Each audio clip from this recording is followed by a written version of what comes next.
right, Stella, thank you so much for that. So you know what, Faiza, this was sad. The stat that a lot of people have been throwing around, the Leafs haven't beaten the Boston Bruins during postseason in over 60 years. Okay, but it is a stat that the Leafs are hoping to, of course, change tonight in Game 2. Our Lindsay Dunn has been following all the action for us. Lindsay, are the players feeling it tonight?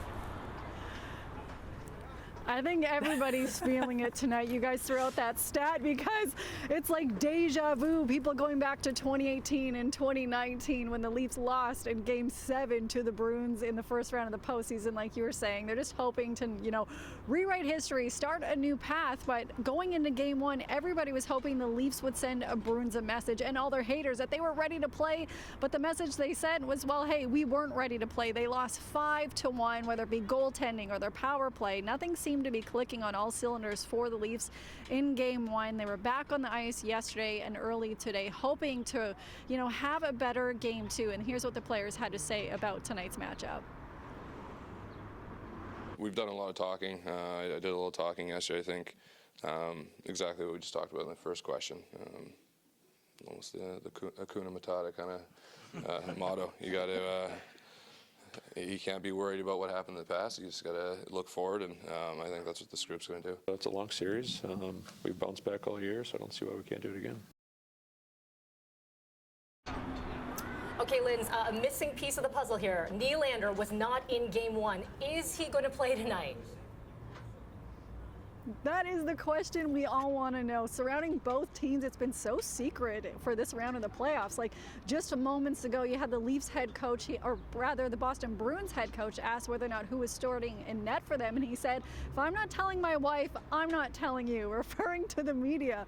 So Sheldon Keefe was asked about William Nylander, who missed Game 1 of the playoff series. Nylander has missed little games over the last several years he's been with the Leafs. We do not know why he missed Game 1.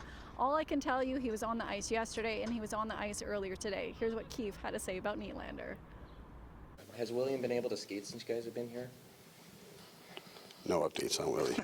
How is he holding up, Sheldon? Like, obviously, I'm not sure how much you've talked to him, but it's got to be pretty tough. You play the whole year and you're out. What's your sense of how he's dealing with this? No updates on Willie. Will you go back to Samsonov tomorrow? No updates on goaltending. Lindsay, you said it. It's all about deja vu. So it's like Fort Knox. That's all I have to say. Yeah. Oh, yeah. Nothing's coming out. Okay. Listen, this time of year, it's deja vu for Leafs fans. I'm wondering if the fans are feeling the Hakuna Matata some of the players are feeling. Hakuna Matata, what a wonderful phrase. They are absolutely not feeling it. Yesterday when I was speaking to some of them, they're like, I don't want to talk about it. I just want to get through Game 2 and see what happens.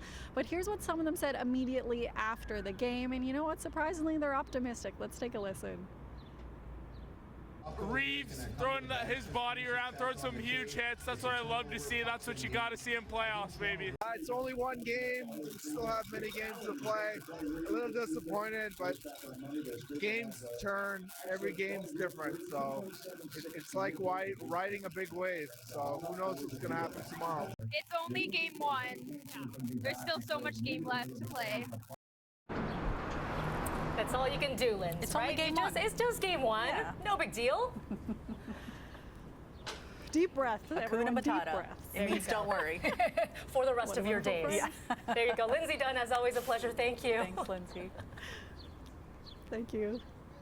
All right, let's talk about our Blue Jays, shall we? Heading to Kansas City today to open a 4-game series taking on the Royals. The Jays coming off a series win both against the Colorado Rockies and New York Yankees and San Diego, but unable to take the sweep against the Padres yesterday, falling 6-3. We've got Yusei Kikuchi slated to take the mound for the Jays. First pitch just after 7:30.